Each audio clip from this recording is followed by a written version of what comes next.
Hello and welcome to the newest episode of the Jam Gamecast. My name's Matt, I'm your host, and here with me is my co-host and brother, Jim. What's up, Jim? Hey Matt, how's it going? How's it going, all you listeners? It's going pretty good here. How about yourself? Pretty good.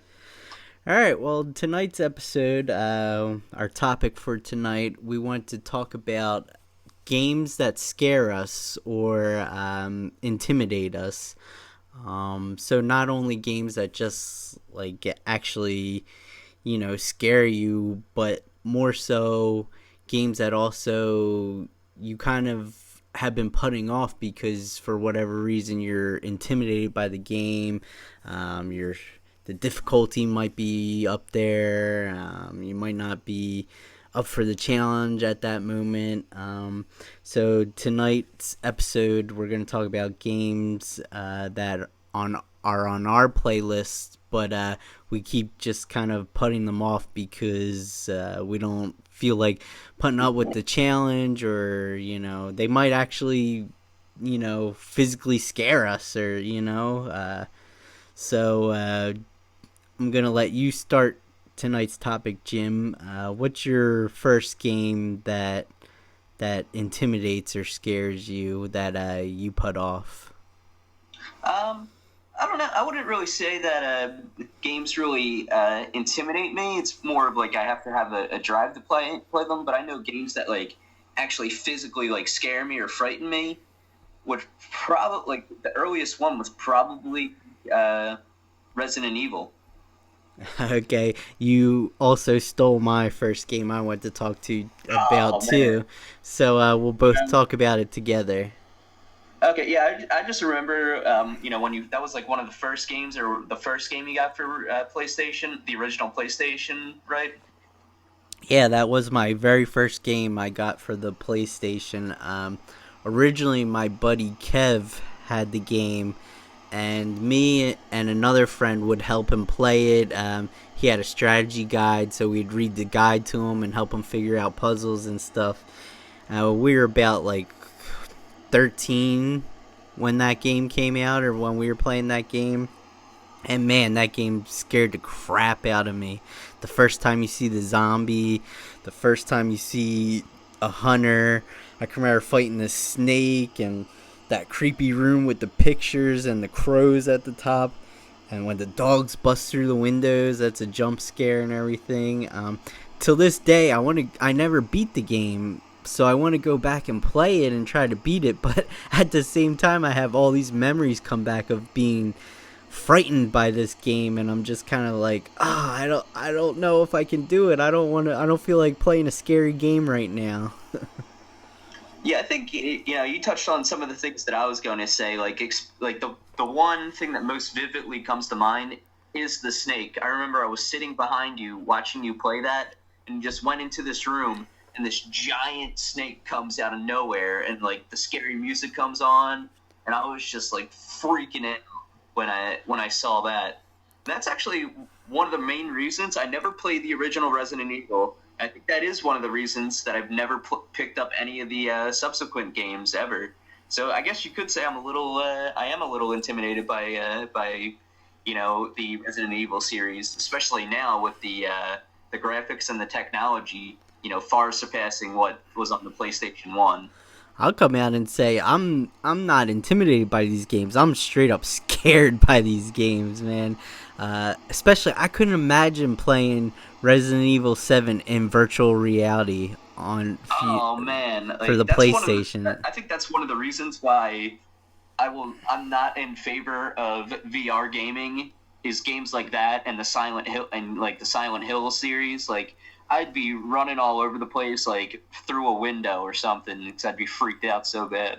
Yeah, I'd be pretty scared trying to play those games. And again, I played the first one and never beat it, and I don't think I've never played a Resident Evil game since then either.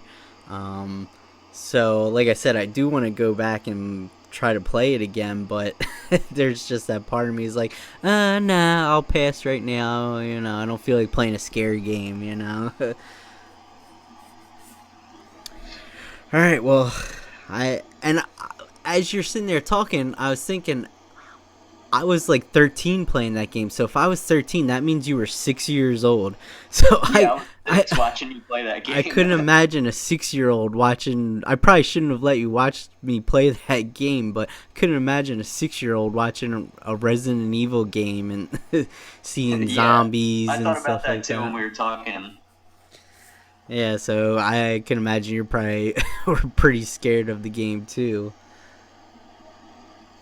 All right, well, we'll move on to our next games. Since that was both our first game we wanted to talk to, I'll go back to you again, Jim. What's your next game that you are intimidated by?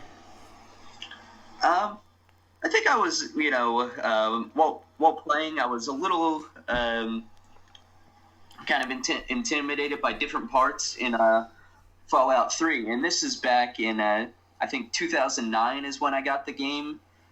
So I was playing on the Xbox 360, and I had never really heard of Fallout, the game series at all. And a friend just told me to go pick up the game, so I did. Or I think you actually might have gotten the game for me as a high school graduation gift. Oh yeah, I did get that game for you. I remember going to GameStop and getting that. Me and well, at the time I had just started dating my wife. We had just started dating, and me and her went to GameStop. I remember it was in the mall, and I bought that game. I think it was for a birthday, actually. Yeah, because I think my graduation and my birthday were like right around the same time. Yeah, yeah. So I, God, you must have mentioned it to me or something like that, because I don't think I would have just randomly gone out and bought you Fallout 3 if you didn't say something to me about it. Yeah, but I just remember like one of my first experiences. It's the Fallout 3 is set in the DC metro area, so a lot of the game has you exploring like collapsed and dilapidated metro tunnels. And one of the creatures in the game is called a feral ghoul, which is basically a fast zombie. And like sometimes when you're in these dark metro tunnels, you hear them before you see them, and they'll have this like really high pitched like yelp or growl, and then you just hear the steps coming for you. And the first time I was playing through it, I didn't know what they were, and then they just like three or four of them come out of nowhere, and they're just pummeling me, and I was just like so freaked out. And like even after playing that that first experience, every time I went into a metro station, I was like throwing grenades all over the place in that game, just trying to kill anything around me. But I think too, though, at least you actually played the game and you beat that game, right? Yeah, I ended up beating that game. So I guess we could say you overcame your intimidation or fear of this one. Yeah, and it's just something that I came to expect when I played New Vegas and then Fallout 4. Which I mean, there's still some pretty like scary like jump scares in those games, but I mean, you kind of have to expect that when you're playing a Bethesda title. Right. Yeah. Yeah, I agree with that. All right. Well, I'll move on to the next game I wanted to talk about, and this game I'm kind of intimidated by it because it's an older game. It's a Super Nintendo game. Well, technically, it's a Super Famicom game, and that's Ys 4 Mask of the Sun. Was never officially released in the U.S. It's only ever released in Japan, and what I have is I have a repro cart of it with the English translation. So there's a couple different reasons why I'm sort of intimidated by this one. First of all, like I said, it's a Super Nintendo game, and because it's older, sometimes I get a little worried by the older games because I feel like the difficulty level's a little bit higher in those games than games compared to what games are now, especially in RPGs.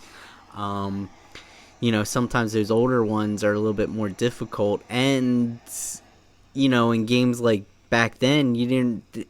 A lot of the times, they didn't give you an option to say like, "Oh, hey, do you want this on easy or normal or hard mode?"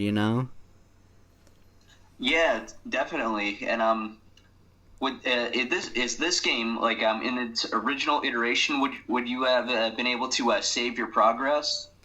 Yeah, I believe you can save because it's a Super Nintendo game or Super Famicom game. So by that point, you're able to save. And that's another thing. I don't know how the save points are. If there's, save points where there's only certain parts you can save at, or if, you can save at any time. I feel like a lot of games today, especially, I play a lot of RPGs, a lot of them nowadays let you save, pretty much anywhere you want. But games back then, there was only certain points where you could save, whether it was in the towns, before you ventured off to the next dungeon or something like that. And I feel like that brings up the difficulty level too, when you can't save wherever you want. Oh yeah, totally. I think that would definitely add to like put you on edge a little bit because in certain areas you might be watching your health, especially I've been in situations where I've had low health and no healing items whatsoever, and I'm just trying to make it through to the next like safe point or the next town where you can buy items, but you're trying to pick your battles in that situation. In some RPGs, they just you can't really avoid the battles. Yeah, yeah. And another thing that I'm worried about too is it's pretty much, I mean, there's an English fan translation on the cart for it, but I mean, it's just like a straight up, the gameplay is the Japanese game, the Japanese version of it. There was no US version. I feel like, sometimes the Japanese versions of games, especially games back then, like in the Super Nintendo era, sometimes they were more difficult than when they would bring the games over to the US or, the Western market. I think a good example of that is, Final Fantasy Mystic Quest, which was like a game Square made specifically for the US market. It was basically like an easy RPG they made for Americans because they thought, we weren't able to handle their regular RPG games. And in fact, I think in Japan that game is called like Final Fantasy Mystic Quest USA or something like that. So they make sure to say this is a US game, so it's probably easier than what you're used to.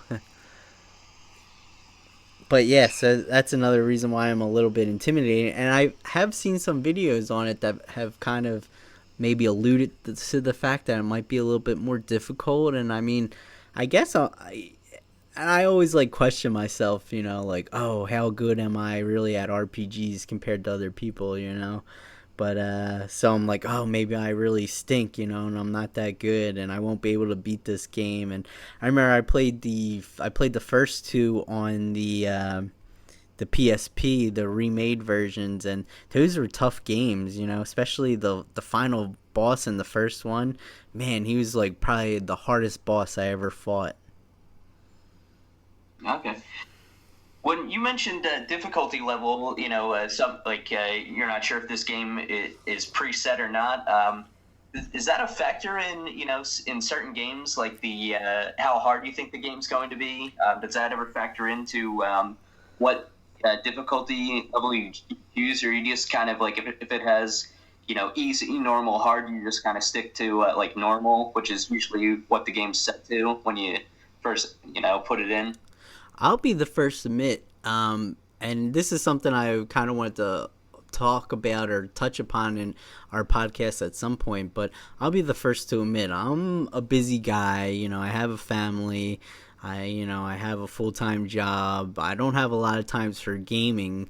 So when I do get to play video games and I'm playing a JRPG, if they give me an option to play on an easy mode, I take the easy mode because for me it's more so about the story, and like I'm there to experience the story of the games. I'm not necessarily there to to be challenged, I guess, for lack of a better way to put it. But I mean, I just enjoy the story, and I don't mind being able to go into the dungeons and pretty much kick everything's butt. To me, that's kind of That is fun, you know. But I mean, at the same time, if a game doesn't offer a difficulty mode, I'm not gonna be like, oh well, I'm not gonna play that game because it doesn't give me the option to play on an easy mode. That doesn't really deter me. In fact, I was just playing Xenoblade Chronicles, and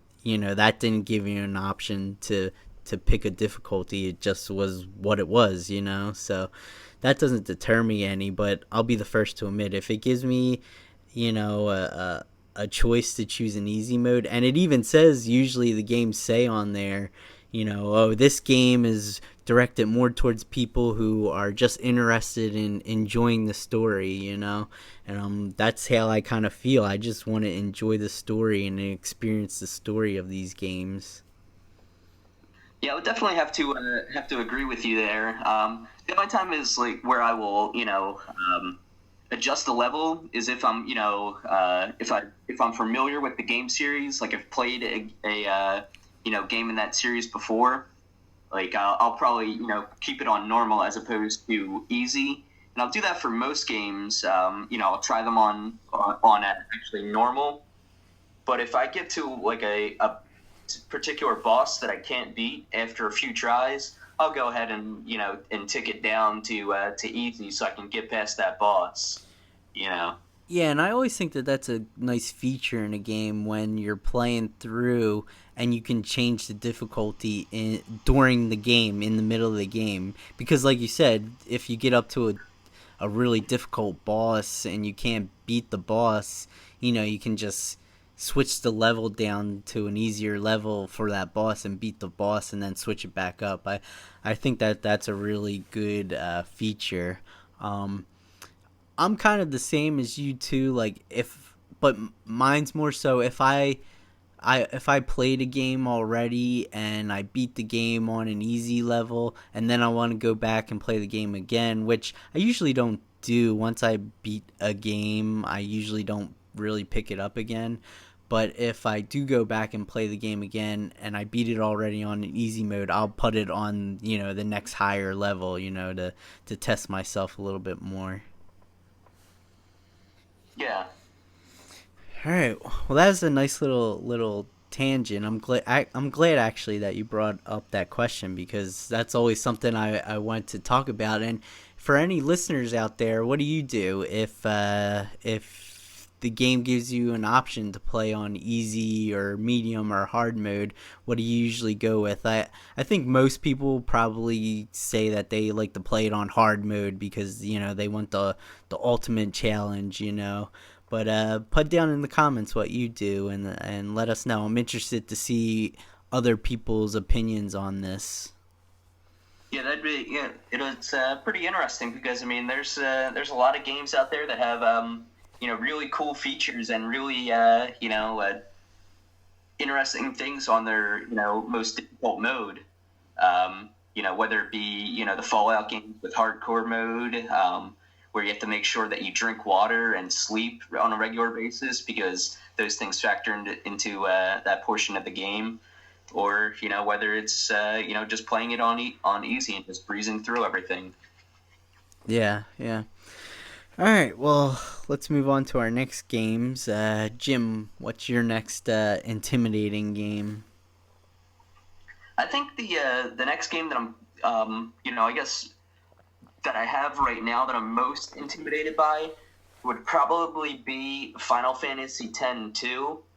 Just because Final Fantasy X took me such a long time to beat, and then I also heard that the mechanics and everything were pretty much changed from Final Fantasy X, which I actually was a big fan of the battle system, and by the end, and I was really fluid in switching everybody in and out and leveling up all my characters. But I'm not sure if that's 100% true that the battle system was changed or not, but that's what I did hear. Yeah, it was changed, and I'm glad that you have this one on your list, because I actually sat there and thought about putting this one on my list. Ultimately, I didn't, but I thought about putting it on my list because I played I played Final Fantasy X, and I beat it, and then I remember back when I beat it, I went right into the second one and I started playing it, and the mechanics, like the leveling up mechanics and the mechanics of the game, are totally different. And I remember at the time I didn't really like it, and I still have never gone back and played this game. And I thought about this game because maybe I'm a little bit intimidated by the change in the gaming mechanics. Like, they had this whole weird thing with different costumes, and like the different costumes you wear are like attributed to the different job type you are, whether you're like a warrior or a mage, or martial artist or something like that. So there's some weird game mechanic with the costumes, and then the game's also pretty much mission based, if I remember correctly. So instead of just like this big overall adventure exploring the world, it's more so like, okay, here's your mission, go do it. Here's the next mission.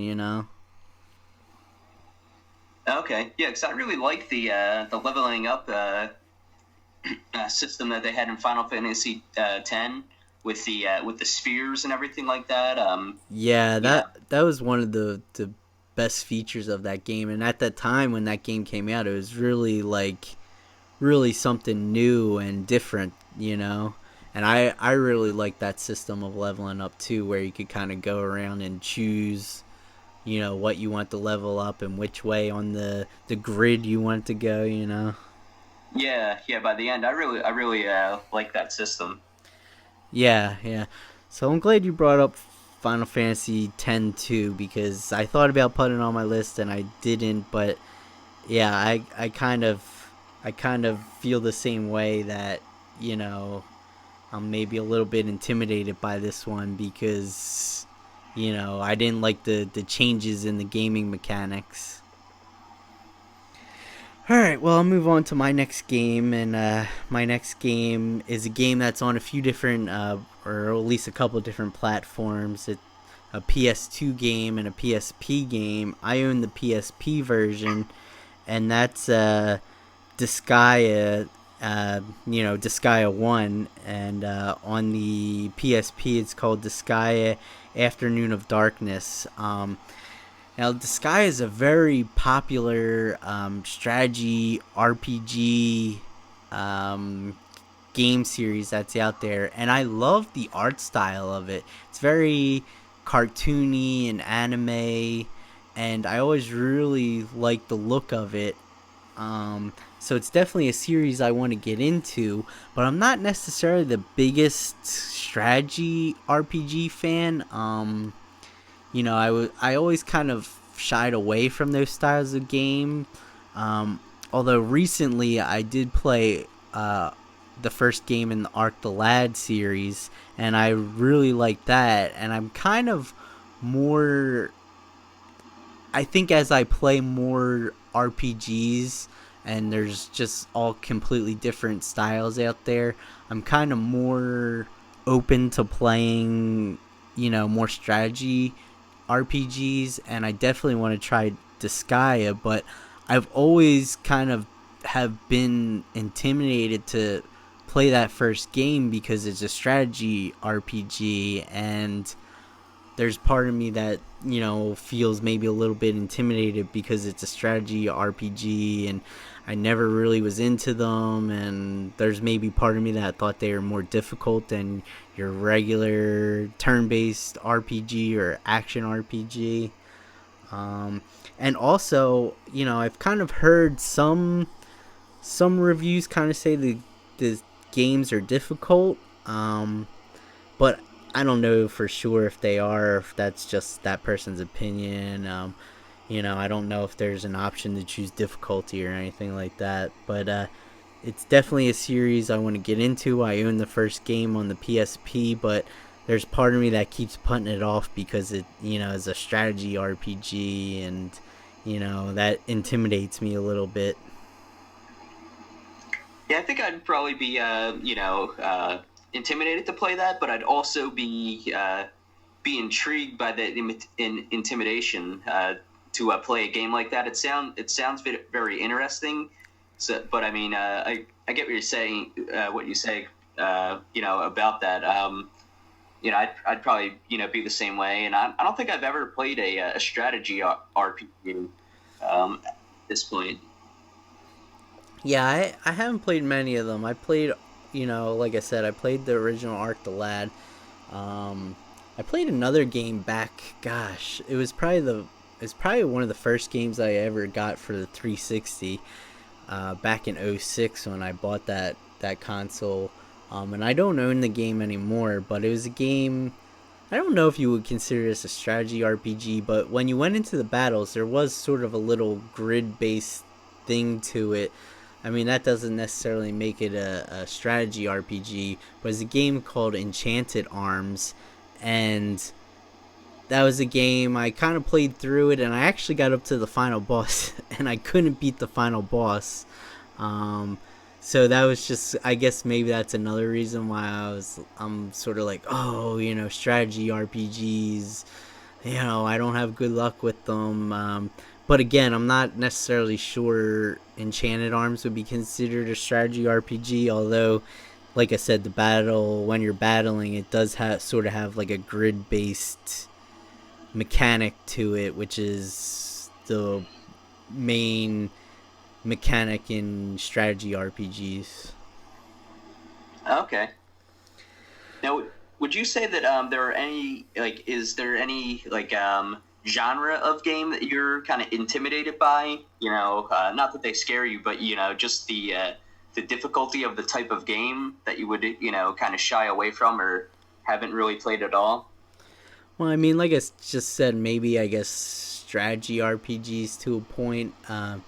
But I mean, not so much intimidated, but straight up just fear is horror games. Like I'm, I'm not a real big fan of that genre of games because I don't feel like being scared by games, or having those jump scares, and stuff like that. I just, it's not something that I'm like, oh, this is awesome. I'm gonna get scared, And same thing with movies. I was never really into the hard genre of movies either. So the same goes for games. Like I said, I do want to eventually go back and play Resident Evil, but that's pretty much the only game I sort of have a desire to go back and play. So definitely the horror genre scares me. How about, Yeah, how about, I would have to agree there. I've seen some footage and playthroughs of the Silent Hill games. I think those and the Resident Evil games kind of have put me off playing horror games. But I mean, I'm actually intimidated by any game that is like vehicle based or has like any part where you have to like fly or drive a vehicle. I could never get those mechanics down. oh, really? Yeah, I'm terrible. Like I think the only one that I was okay at was like Mario Kart 64. Okay. Well, what games, is there any example of games that, like, there's like a driving section or flying section that you just couldn't figure out, and like that's why you're intimidated by that stuff? I would definitely say that like probably in the original Battlefront 2, Star Wars Battlefront 2 that came out for PlayStation 2, there were space battles, and you would like, in order to like continue on with the story, you had to do the space battle. But I think like I couldn't beat them, and like you had to like blow up a carrier, and like sometimes you were able to like I was able to like crash land inside the hangar and just like fight my way through on foot. But then there was like ones where you couldn't land, I believe. But I think you did. After like a few like failures, you were just given the option to skip, which I was always hoping for that skip option because like for whatever Okay. reason I'd be like facing the wrong way and like I'd be flying like well I mean there's I guess there's not really direction in space, but I wouldn't be flying this on the same like parallel or path as the enemy ships. Okay. Yeah, I guess that makes sense. Sometimes games are frustrating when you're used to, like, it's a certain way, like it's a third person shooter, but then all of a sudden you're thrown into a spaceship and you have to, fly through space, doing space battles. Sometimes that's frustrating when you're used to it being one way, and then all of a sudden it just basically changes game format, and you have to figure out how to play a different format. Yeah, definitely. Yeah, I can understand that. That is frustrating sometimes. I don't really have any that I can think of where I was like, oh, all of a sudden I have to drive this car or this boat or fly this plane and I can't figure it out. All right, well, we'll move on to the. I guess it's my turn now. I'll move on to my next game. My next game that I'm sort of intimidated by, and again, this is another game that's on a bunch of different consoles, but that's Final Fantasy IV. So that was released here in the U.S. on the Super Nintendo. It was Final Fantasy II in the U.S. There's a remake on the DS. There's a PSP version of it. I actually own the game on the PSP, and the reason why I'm sort of intimidated by this game is because I did try to play this game in the past, but I tried playing the DS version, which is sort of like a completely remade 3D sort of sprite based. Well, not sprite based, but the characters in it are 3D. They changed it from sprites to like a 3D graphic for the characters. And from what I understand, it's completely remade. And I didn't like it. I didn't like the look of it. I didn't like the feel of it. And then and I understand that this to be true for that DS version. I think the DS version does have issues with like difficulty spikes. Like all of a sudden the game just gets hard for whatever reason, and like it's definitely harder than it should be. All of a sudden it's just like, wow, when did this get so hard? So I did not like when I played it. I didn't like that game. But I do want to go back and play it again to try it out because everyone talks about what a great game it is. But that's why I got the PSP version, because the PSP version is still like the original sprite based game. So I wanna try the game, but try it in a different format than the DS version of it. But that's sort of why I'm kind of intimidated by it, but because I'm sort of like, well, what if I play it on the PSP and I still don't like the game? I will admit I wasn't a huge fan of the storyline. I'd probably maybe say I played maybe close to half the game, and I wasn't a real huge fan of the storyline, and I definitely didn't like the art style in the game. But I'm hoping maybe if I play the PSP version with the sprites and more of like an old school look, maybe I'll enjoy it more. And maybe if I enjoy the sprites and the art style of it more, maybe I'll get into the story a little bit more. Yeah, I think that definitely the PSP version sounds like it'd be a lot more interesting for you to play, and I just think the bigger screen format too than the DS would definitely add to the experience. Yeah. I mean, I do enjoy the format of the PSP more so than I like the DS with the split double screen and stuff like that. So hopefully, like I said, I want to play the game again, and hopefully I'll like it more on the PSP. But it sort of intimidates me because I'm like, oh, what if I don't like it again and it's still boring and I don't enjoy it. So that's sort of why I kind of put it off. Yeah. All right. Well, what's your next game?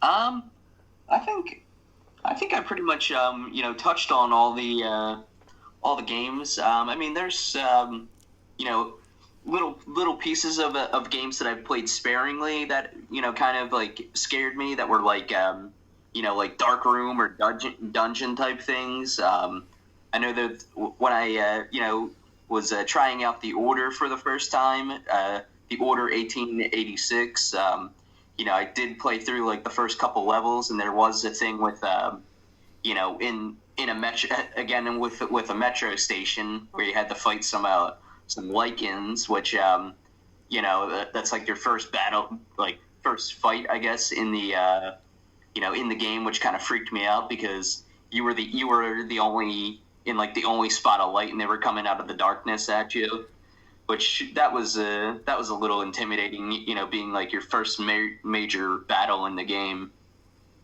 But Okay.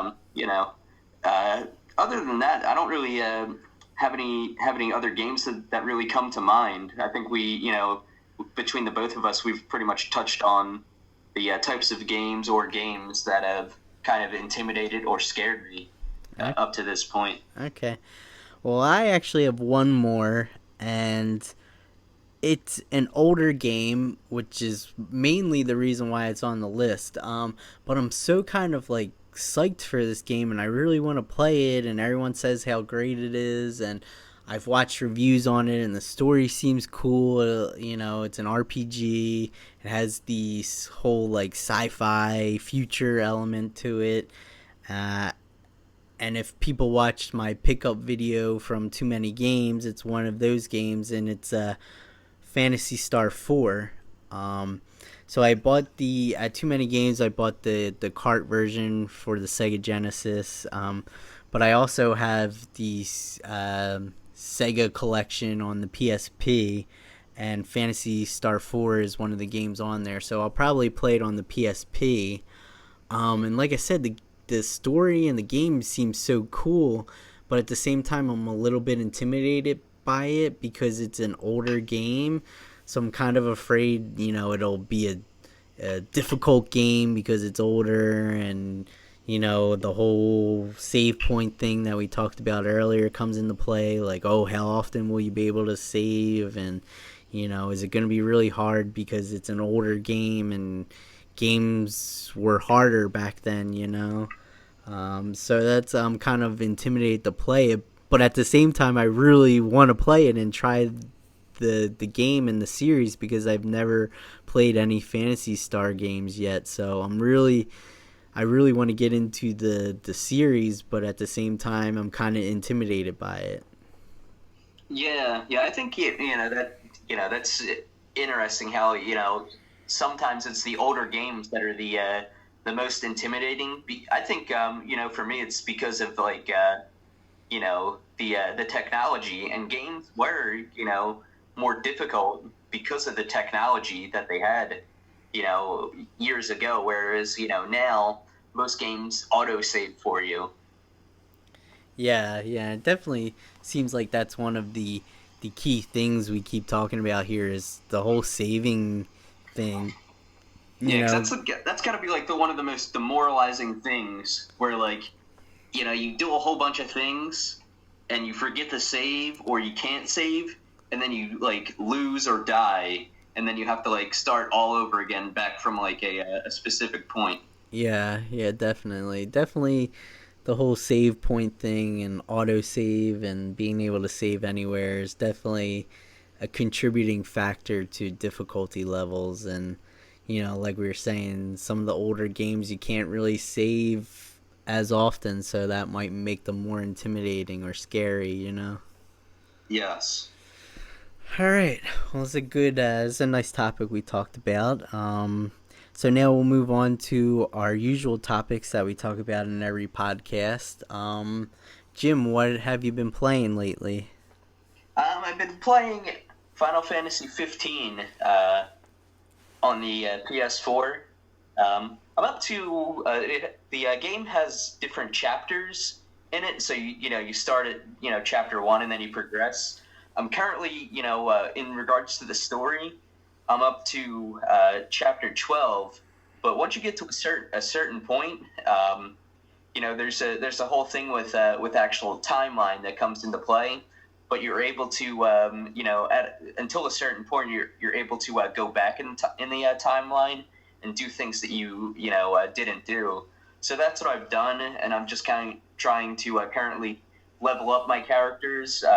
And the main thing that I have been doing is you basically become what is called a hunter, and you collect bounties on like either wild animal, like animal type creatures, or like demon type creatures.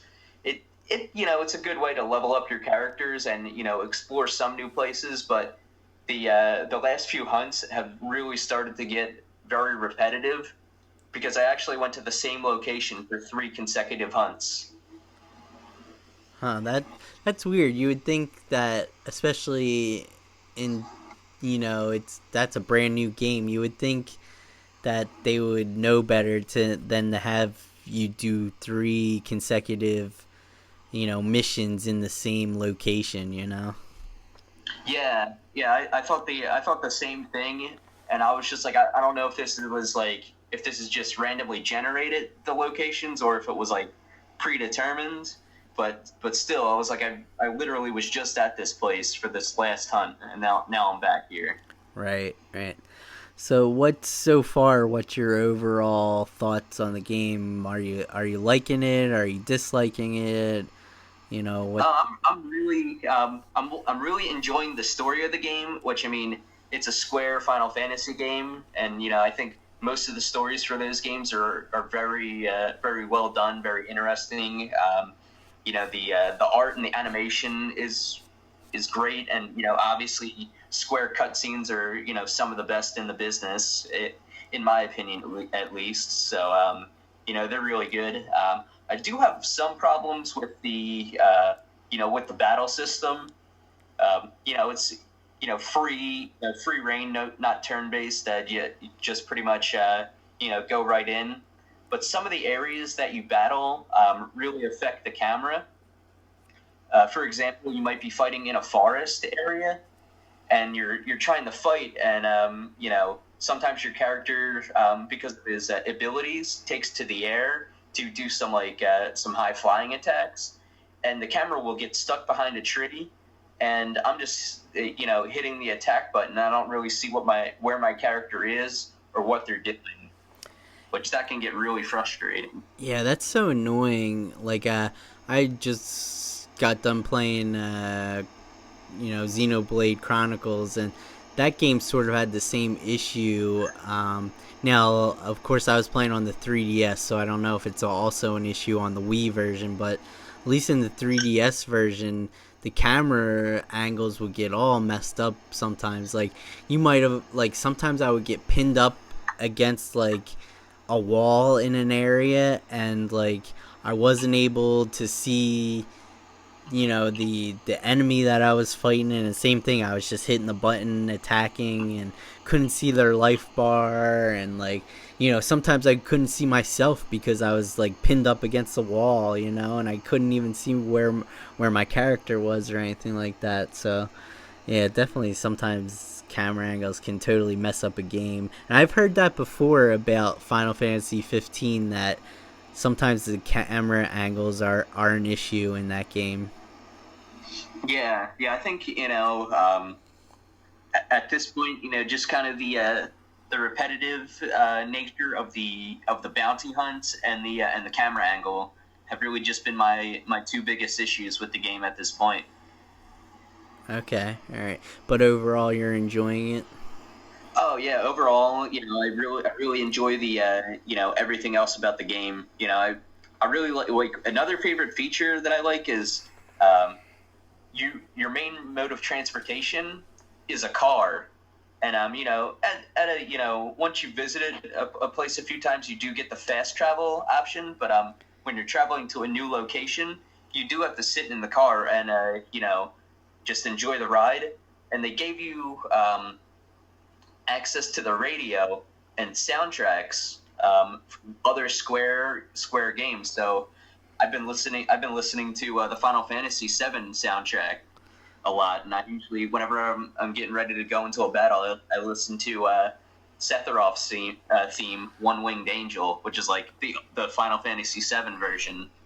Okay, yeah, that's awesome that you can listen to different soundtracks from the different Final Fantasy games.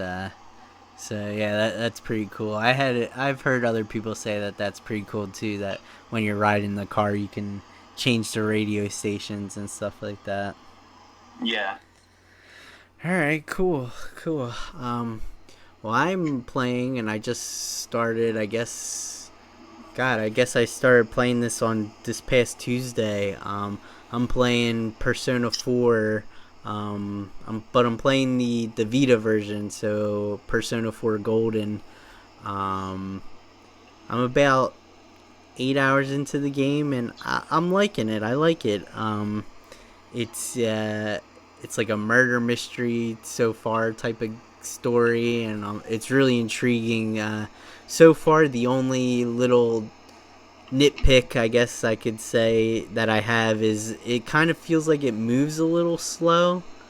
The story kind of seems to be progressing a little bit slowly, but I don't really mind it a whole lot because the story's so interesting, and it just kind of opened up a little bit where I can explore a little bit more and do a little bit more with my character and stuff like that, like explore more locations and join a sports team and talk to more people and stuff like that. So it's getting a well. I mean, it not that it's getting better because it has been a good game so far, but I'm hoping that the pace picks up a little bit more now that I'm a little bit into it.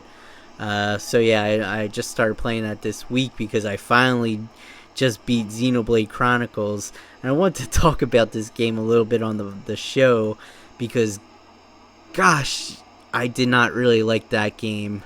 Um, I remember watching trailers for it, and I guess I watched some reviews for it, and I was kind of on the fence about the game, and then I found it for the Wii in a GameStop, and I picked it up, and then once I found out there's a 3DS version, I picked up the 3DS version, and I played it on the 3DS, which was maybe a mistake.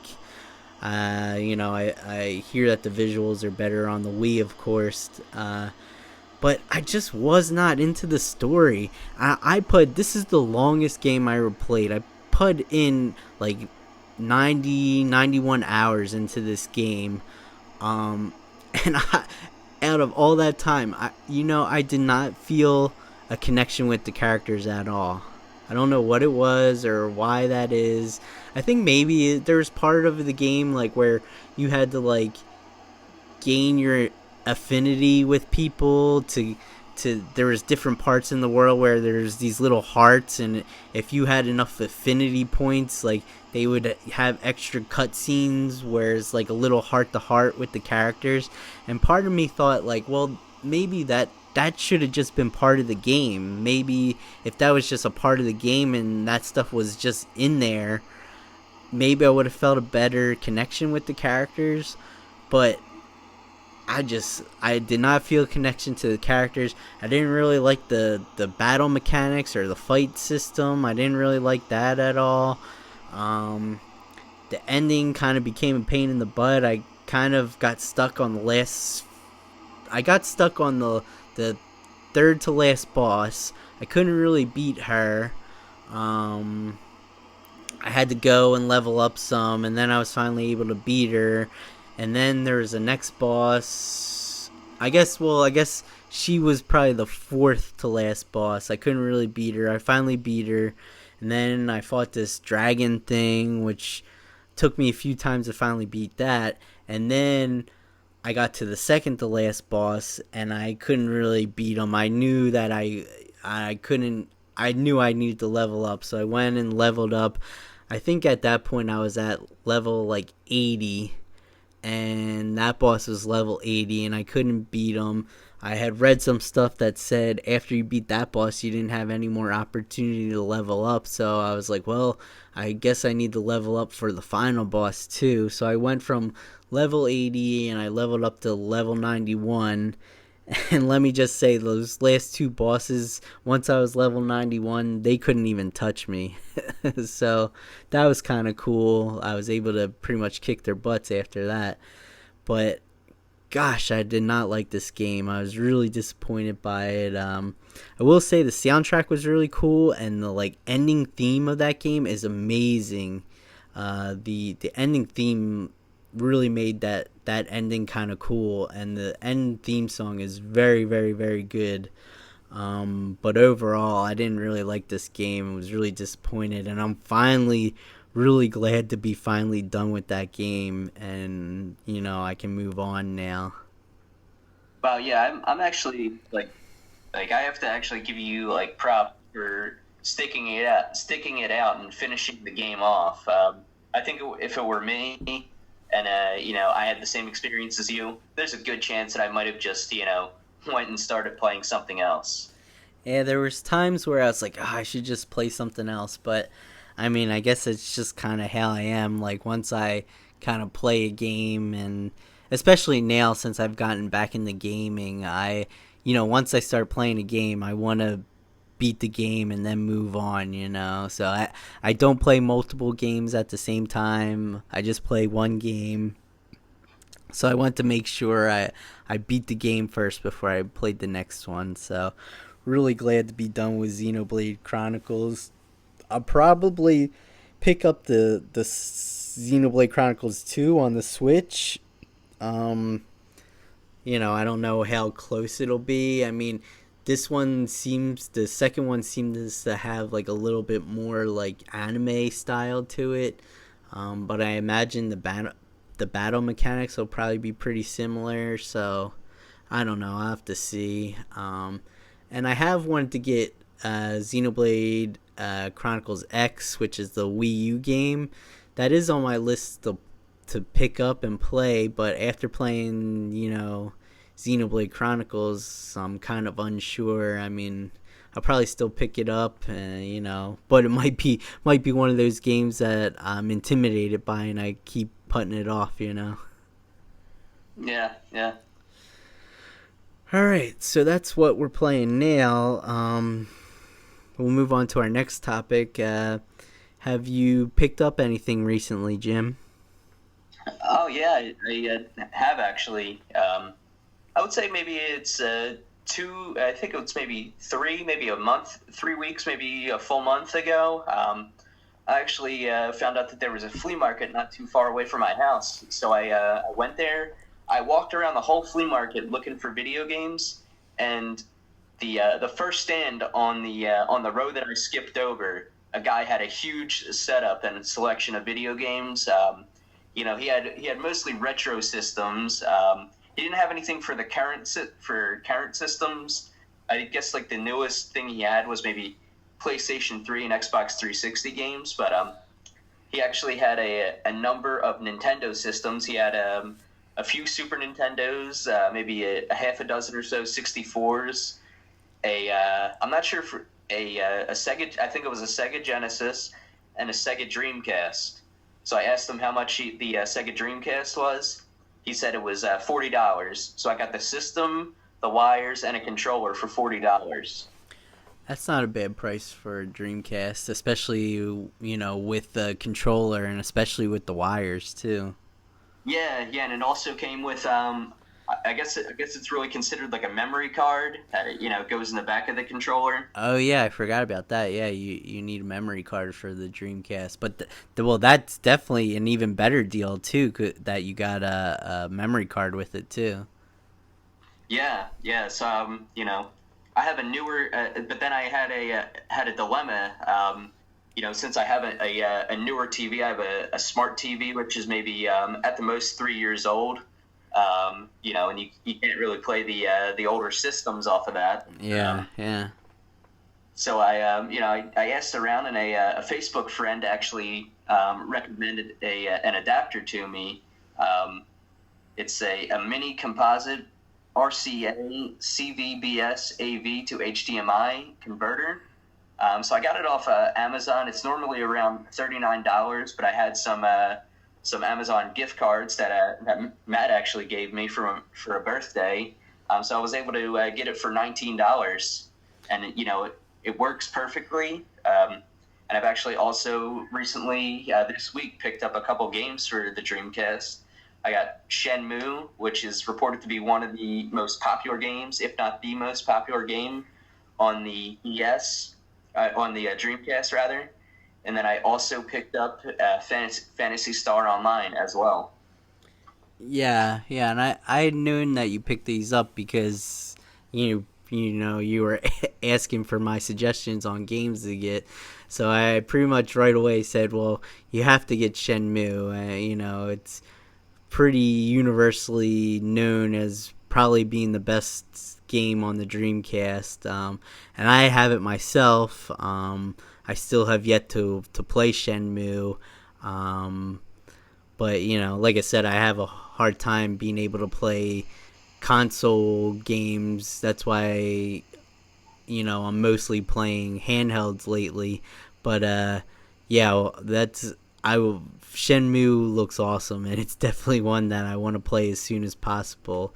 So yeah, when you ask me what games to get, my suggestions were pretty much, I think I said Shenmue, Fantasy Star Online, which I also own, and the other game we talked about was Skies of Arcadia, which is kind of an expensive game to get. Again, if you watched my pickups video from Too Many Games, I picked up a Skies of Arcadia copy for the Dreamcast for myself, but I paid a good amount of money for it, $82, which might have been a little bit too much, but happy to have it in a collection. But we also talked about that game too. Yeah, yeah, that game I remember, looking at the prices, and it was a little pricey, and I felt Fantasy Star Online and Shenmue were a couple games, two good games to get to start off, and really have to do some more research into Dreamcast games because I guess the Dreamcast originally came out in what was that 2001 or 2000, or was No, it even 99? no, I think it was like '99. I think I was like a freshman in high school when that came out. Might have been '98 or '99 when that came out. I remember me and my buddy pre-ordered it, and the night it came out, he went and like picked it up and everything. I remember we even got interviewed on the news for it. Talking about the Dreamcast. So yeah, I think that was like '98 or '99. But definitely a great console though, and I feel like it holds up pretty well. I own one myself, of course, and I own some games for it. But it's definitely one of my favorite consoles in my collection. Yeah, yeah, I'm definitely going to research some more games to go ahead and pick up. And I wanted to ask you what's it. I know you do a lot of imports, and I know the Dreamcast kind of lasted a little bit longer in Japan, than it did here in the States.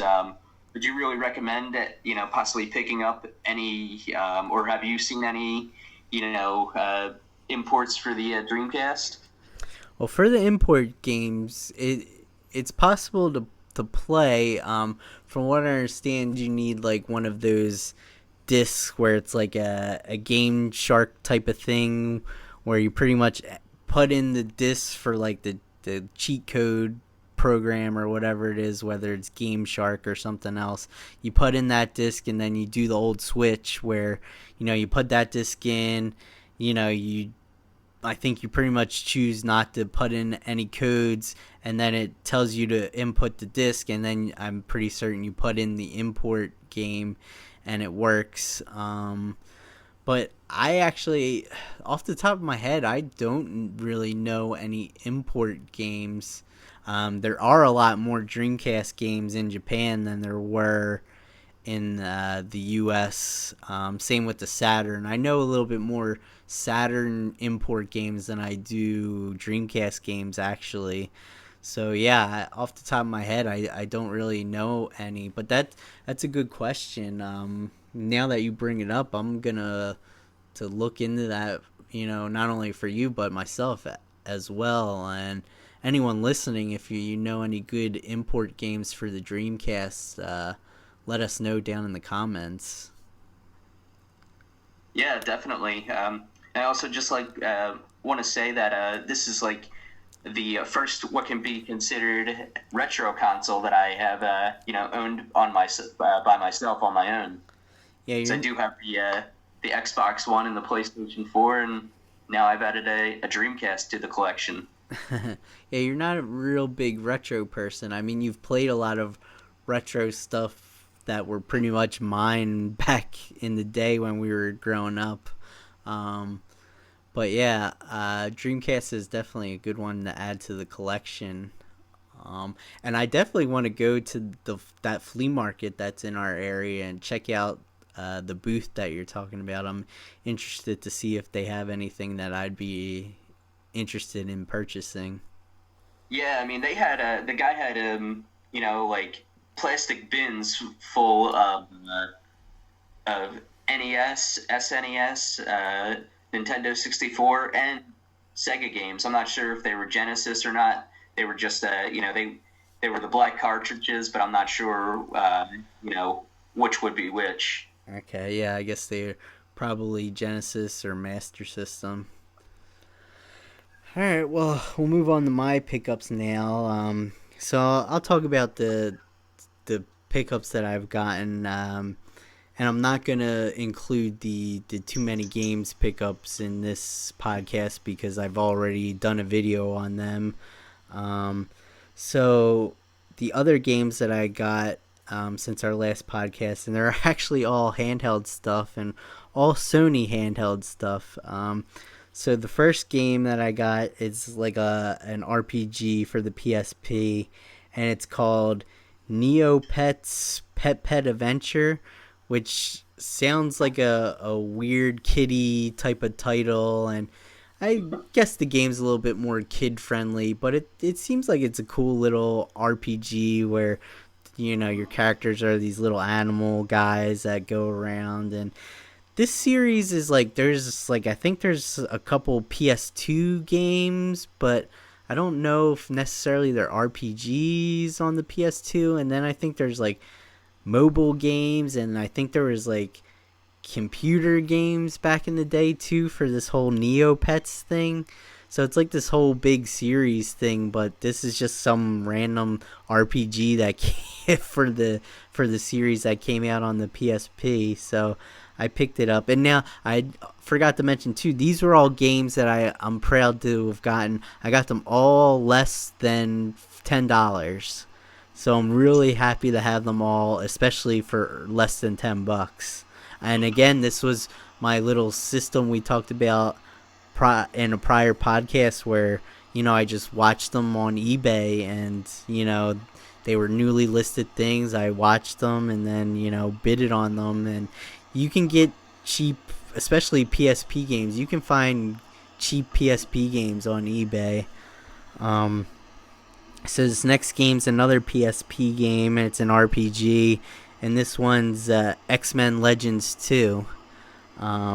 Now, I recently bought the first game on the GameCube. The first game came out on like GameCube, PS2, and Xbox, but wasn't on PSP. But I got the second one on the PSP because, I like to play them on a handheld if I can. And the second one, I think, was the same thing where it came out on PSP, PlayStation 2, Xbox, and GameCube, but I got the PSP version.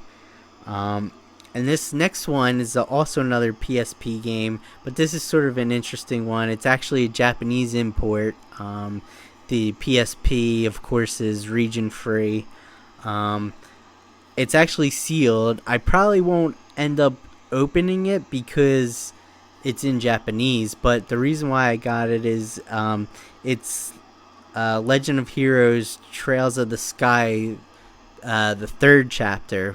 And this game just came out in the States, but so far it's only come out on like Steam. Like you can only get it on Steam, like a digital version. It hasn't come out in the West in a physical format. So I'll probably, at some point, I'll probably maybe get it somehow. Like if I don't know if I don't know. I don't really download games on the computer, but I'm hoping that it might come out, digitally on the PS4 or the Vita or something like that. So I'm hoping to be able to play it in English. And I did the same thing with the second one too. I found it a cheap copy on eBay that I picked up. And the same thing, that one was never physically released in the US, but that one you can play on the Vita or PS4 as a digital only game. And the first one was released in the West on the PSP. And from what everyone says, it's like an amazing series, an amazing RPG series. So it's kind of cool to have like the whole trilogy, even though the second two games are in Japanese and I can't read them. But I'll at some point download the second one, and I'm hoping that the third one comes out in the U.S. at some. Well, it did come out in the U.S. on Steam, but I'm hoping it comes out on the Vita or PS4 or something. So yeah, that was another pickup I got, and the last pickup I got is actually a Vita game. I actually got this one for $4.52. And it's The Wolf Among Us, which is a Telltale series game. That again, it was a game that was released on. I think this one was released on Xbox 360, PS3, Xbox One, PS4, and the Vita. So this game usually goes for pretty cheap, especially on the Vita. But I was more than happy to get a Vita game for $4.52, and it's a Telltale series game, and it looks really cool. So I was happy to get it for that price. So that's the last thing that I picked up recently, not including the too many games stuff that I bought. Oh yeah, those are some great pickups, especially the last one, The Wolf Among Us. I have heard a little bit about about that game. It sounds great, and again, like you said, it's a Telltale game, and all the Telltale games that I've seen playthroughs or demos for have been really great. I think they're very immersive games myself. Yeah, I've only played one so far. I've played the Back to the Future one on PS3, which I really love that game. That game was really cool. It's pretty much a continuation of the movies. I really like that one. I own the Walking Dead one, or at least one of the seasons on the PS3. And I also own the Batman Telltale series game on PlayStation 4. And now I have The Wolf Among Us as well. So yeah, definitely a good series of games, and this one looked cool as well. So I'm happy to have it on the Vita too. Oh yeah, definitely. All right, well, we'll move on to our next topic that we usually talk about, and I guess this will be our last topic for the day. But Jim, is there anything that you've discovered recently that's now on your radar? Oh yeah, I think many of our listeners would agree that after watching E3 every year, they usually have a bunch of games come onto their radar. I added maybe about 7 or 8 games to my list, but I'll just highlight the a couple big ones that I'm really looking forward to. This first game is actually already out on Steam for the for PC, and that's Player Unknown's Battlegrounds, which is a multiplayer a battle royale, last man standing type game. But it's actually coming to the Xbox family of systems by the end of this year, and it's a game that's very similar to a game I've talked about before called H1Z1, which again is another battle royale, last man standing type game. And I've really wanted to play a game in this style, but not really being a PC gamer. I haven't played any of them as of yet, so I'm really looking forward to the Xbox release, hopefully later this year, of PlayerUnknown's Battlegrounds. And then I would say, another Last Man Standing Battle Arena game that I'm looking forward to on the Xbox is a game called the Darwin Project, which didn't really in the demo that I saw didn't really have the best graphics or anything like that, but it's kind of one of those multiplayers, but it's actually I think 6 people in the arena from what I've heard, going against each other, and I'm really looking forward to playing a game like that. And then I would probably say the last and final game that from E3 that I really kind of am looking forward to in the coming months is Days Gone or Days Gone, which is a looks like a zombie post-apocalyptic type third-person shooter or survival game, which I'm really the trailer and the gameplay demos that I saw for that are fantastic to my eye, and I really can't wait for that game to be released. Nice, nice. Yeah, I'm not really familiar with any of those games, but they definitely sound like games that you would be into, you know? Oh yeah, totally. And I mean, there's other games on this list that other people are probably looking forward to. I mean, COD World War II, Anthem, but I think the three that I really covered are my top ones that I will definitely go out and get. Okay, cool, cool. Yeah, I will say I have a couple games that are sort of on my to watch list, or on my radar.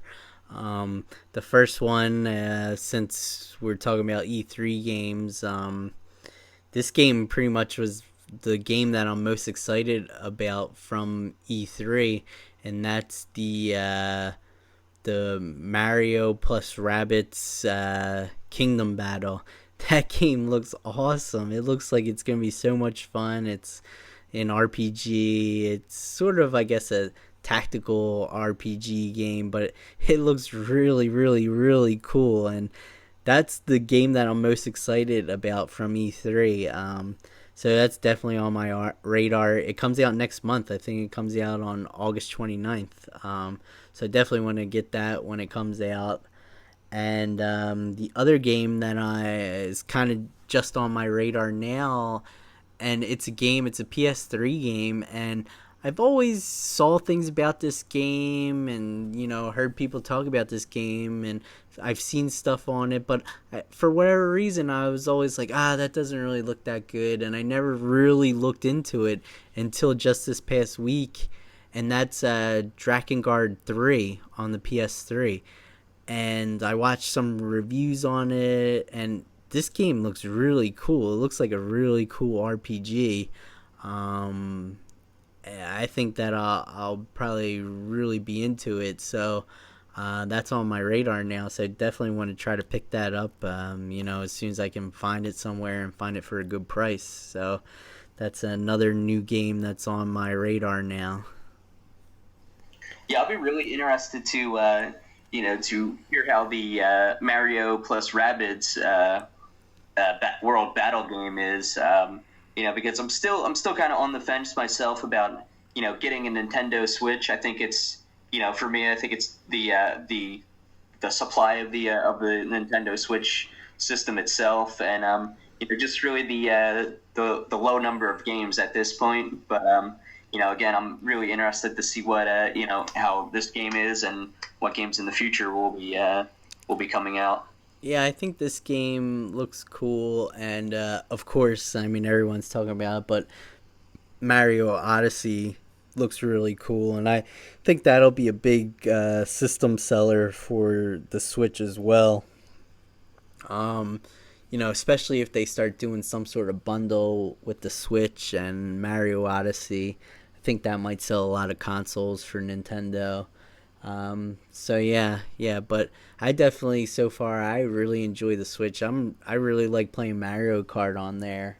Um, that's all I really have played so far. I haven't dived into Breath of the Wild yet, and I Haven't really played I Am Setsuna. Well, I haven't played it, and that will probably, I'm thinking though, might be the next game I play. Just because I bought the Switch and I'm kind of like, well, I should play something on it. So, I might play I Am Setsuna, but that's probably a little ways off because I just started Persona 4, and I think that Persona 4 is like at least like a 70-hour game, so might be Oh, yeah, it'll probably be a little while. So who knows, some other game might come out, or something else might pique my interest and I might want to play something else next. So for now, I'll just concentrate on Persona 4. cool. All right. Well, I think that that's it for this podcast, for this episode. So I just want to say thanks to everyone who listens. Thanks for everyone who subscribed. If you're new to the channel, please give us a like or a thumbs up, or subscribe, whatever you want. So yeah, and thanks for the support. Jim, you have any final words? No, I think you pretty much covered it. If you guys have any any Dreamcast games or any games that you think we should maybe check out, go ahead and leave those in the comments below. Again, thanks for listening. Thanks for subscribing. Share the video. That really helps us. All right. Well, you heard it from Jim. Any support that you can give us, we really appreciate. So until next time, have a good night.